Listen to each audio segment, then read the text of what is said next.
সম্মেলন ডাকতে হয়েছে। তার কাছে গিয়ে আবার সময় নষ্ট করবো কেন? দক্ষিণ জেলার শান্তির বাজারে আমাদের একটা প্রতিনিধি দল ভিজিটের জন্য গিয়েছিলেন।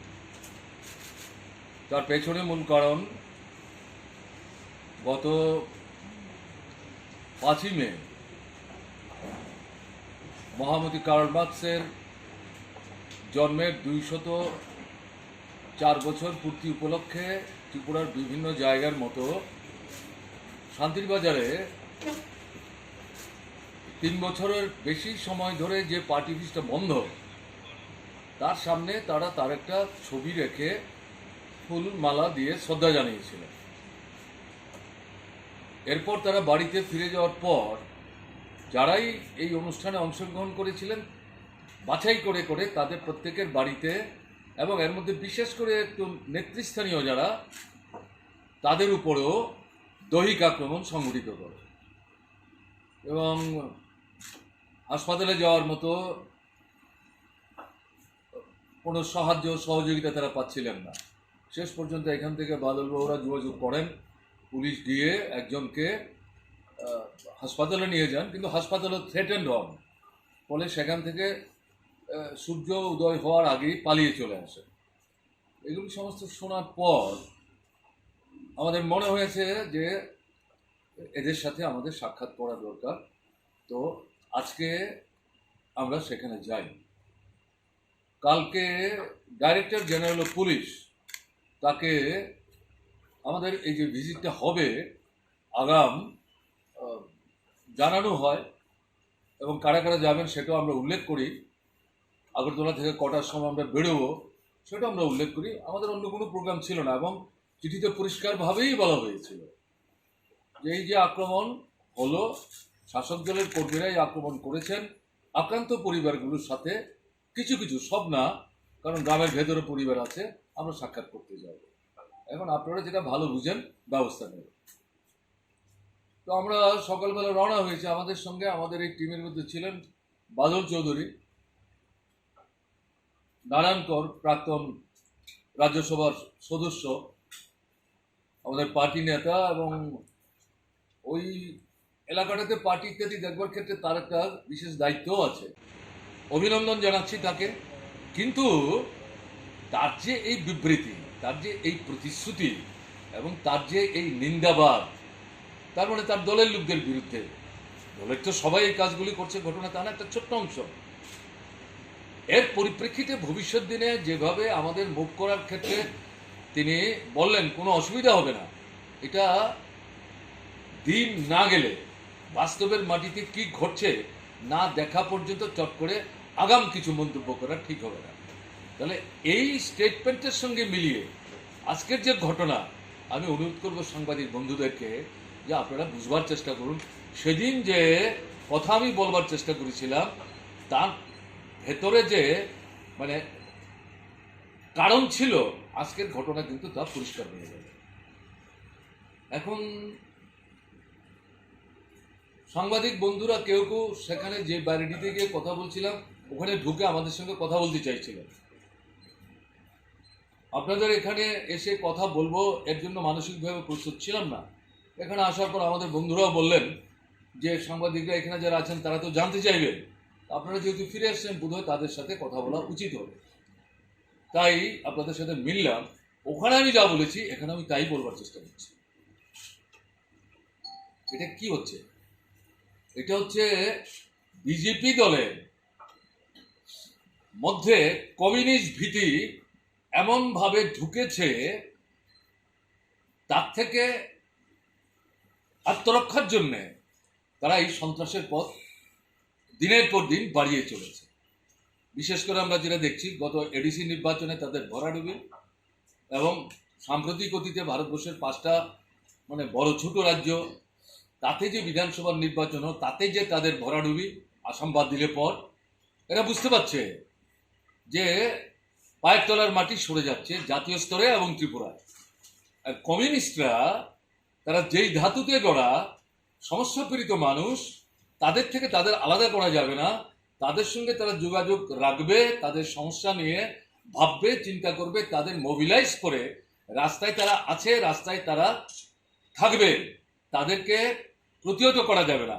এরকম একটা জায়গায় নিজেদের এই যে শাসন ব্যবস্থা, শাসনের নামে যে লুটের রাজত্ব চলছে, এই রাজত্ব অব্যাহত রাখবার জন্য এই সন্ত্রাসের পথ তারা বাছাই করে নিচ্ছেন এবং এটা ক্রমে ক্রমে বাড়ছে। এবং লক্ষ্য করবেন গত কয়েকদিন যাবৎ খুব পরিকল্পিত সমস্ত ঘটনাগুলি ঘটছে যে আবার নতুন করে মার্ক্সবাদী কমিউনিস্ট পার্টির অফিস বছরের পর বছর যেগুলি বন্ধ ছিল, এই গত 3 বছর যাবৎ খোলা যায় না, সেগুলো ভেঙে ঢুকছে, আগুন দিয়ে আবার পুরাচ্ছে।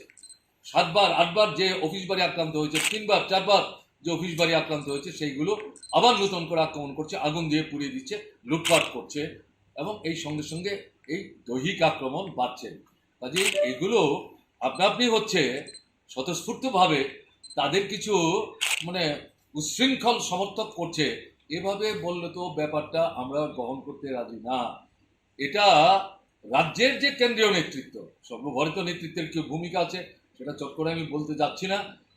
এদের মদত ছাড়া, এদের অনুমতি ছাড়া এই সমস্ত কাণ্ড কারখানা ঘটতে পারে, হতে পারে, যেটা চলছে, এটা বিশ্বাস করা কিন্তু খুব কঠিন। তো আমি সেখানে বলছিলাম, আজকেও যেটা বলছি, মানুষের যে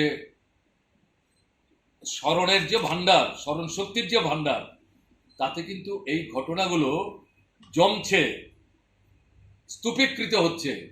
মানুষ এগুলো ভুলে যাবেন মনে করার কিন্তু কোনো কারণ নেই। ইতিহাসের অভিজ্ঞতা, মানুষ এগুলি ভুলে যায় না, ভুলে যেতে পারে না। এটা আমি সেখানে উল্লেখ করার চেষ্টা করেছি এবং সেখানেও আমি বলেছি, এখানে বলবো যে আমাদেরকে যেভাবে আক্রমণ করছেন, তা আমি তো বলেছি, পরিষ্কার বলছি, এখানেও বলছি, ঠিক আছে, আমার রক্তের বিনিময়ে, আমার জীবনের বিনিময়ে যদি ত্রিপুরায় শান্তি পুনঃস্থাপিত হয়, সুস্থিতি পুনঃস্থাপিত হয়, সম্প্রীতি পুনঃস্থাপিত হয়, গণতন্ত্র পুনঃস্থাপিত হয়, আমি অখুশি হব না, আমি সাধুবাদ জানাবো। কিন্তু তারপরে যেটা বলবো, শান্তি চাই, সুস্থিতি চাই, সম্প্রীতি চাই, গণতন্ত্র চাই। এটা কি হচ্ছে, এটা বন্ধ করা দরকার। কাজেই এই বিষয়গুলো উল্লেখ করলাম। আপনারা আক্রান্ত হচ্ছেন, আজকেই দৈনিক সংবাদ পত্রিকায় দেখলাম তার সাংবাদিক গতকালকেও আক্রান্ত হয়েছেন। তো এই যে চলছে, এইভাবে চলবে, এটা তো মানে মানুষের কিন্তু ধৈর্যের একটা সীমা থাকবে। কাজেই এটা শাসক দলের বোঝা দরকার। আর পুলিশের ঊর্ধ্বতন মহলের একটা অংশ যে দুর্বলতা দেখাচ্ছেন, এতে কিন্তু তাদের মুখে চুনকালি লাগছে। এই ত্রিপুরার মানুষের মধ্যেই কিন্তু তাদের কাজ করতে হবে, তাদেরও কিন্তু উপলব্ধির মধ্যে ব্যাপারটা রাখা দরকার। আমরা পারলাম না, আক্রান্ত মানুষ, এবং যে ভদ্রলোকের বাড়িতে যেতে আমাদের মানে পুলিশ আপত্তি করলেন, তার সঙ্গে যখন আমাদের বন্ধুরা কথা বলছেন, হাউ হাউ করে তিনি কাঁদছিলেন। এই আপনার এই যে ফোন, মুঠি ফোনে আসছিল যে আমাকে যে ক্ষতবিক্ষত করলো, বাড়িটাকে শেষ করে দিল, আপনারা আসলেন, আমাকে একটু দেখতে আসতে পারবেন না। তখন তাকে বুঝিয়ে বলার চেষ্টা করছিলেন বাসুদেব মজুমদার, যে পরিস্থিতি এখানে যা, যেভাবে পুলিশ বলছে, আমরা তো দেখবার জন্য আসছিলাম, কিন্তু আমরা তো এই জায়গাটাতে এমন একটা পরিস্থিতির সম্মুখীন, জোর করে তো কিছু আমরা বলতে পারছি না, পারলাম না তো আমরা। সাউথ জেলাতেই এর আগেও মুহুরীপুরে এই ধরনের আক্রান্ত মানুষকে দেখতে যাওয়ার মুখে রাস্তায় পুলিশ অনুরোধ করে আমাদের যাওয়াটা বাতিল করতে, প্রায় বলা যায় অনুরোধ করে আমাদের বাধ্য করে, ওখানে যাওয়াই যাচ্ছে না। তাহলে এর একটা গ্যাপে গিয়ে আজকে যখন আমরা গেলাম, এটা তো অন্তত পুলিশের উচ্চ স্তরের কারুর না কারুর সেখানে উপস্থিত থাকা দরকার ছিল, কথা বলা দরকার ছিল। কে যাচ্ছেন, আমরা তো নামটাম উল্লেখ করে দিয়েছি।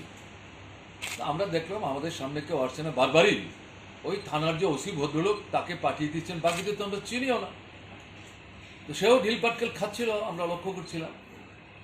এটা আমাদের কাছে যেটা মনে হয়েছে যে পুলিশের ঊর্ধ্বতন মহল থেকে, জেলা স্তর থেকে এবং আমি বলবো হেডকোয়ার্টার থেকে এই চিঠি পাওয়ার পর যে ধরনের ইনস্ট্রাকশন, এই প্রোগ্রামটা যাতে স্মুথলি করে বেরিয়ে আসতে পারে ডেলিগেশন, তার জন্য যা দেওয়া উচিত ছিল তারা করেননি এবং এটা মনে হচ্ছে উদ্দেশ্যমূলক। আমি বলতে বাধ্য হচ্ছি, কারণ আমি এখানে ফিরে এসে শুনলাম ওখানকার ঘটনা যখন এই সোশ্যাল মিডিয়াতে কিছু কিছু দেখছিলেন আমাদের পার্টির সম্পাদক গৌতম দাস, তিনি এখানকার ডিজির সঙ্গে কথা বলার চেষ্টা করছিলেন, ডিআইজির সঙ্গে কথা বলার চেষ্টা করছিলেন এবং তার পরিচয় দিয়ে, কিন্তু কেউ ফোন তুলছিল না। তাতে গিয়ে ওখানকার স্থানীয় ঘটনা, পুলিশের ঊর্ধ্বতন মহলের এবং এখানকার যে পুলিশের ঊর্ধ্বতন মহলের যে মানে ভূমিকা, এই দুটা মিলালে পরে মনে হচ্ছে যে গোটা জিনিসটাই পরিকল্পিত। এই থানেদার যে সাধারণ নিম্ন পর্যায়ের একজন পুলিশ অফিসার, তাকে সামনে ঠেলে দিয়ে বাকিরা তামসা দেখার চেষ্টা করছে। আমি বলতে বাধ্য হচ্ছি।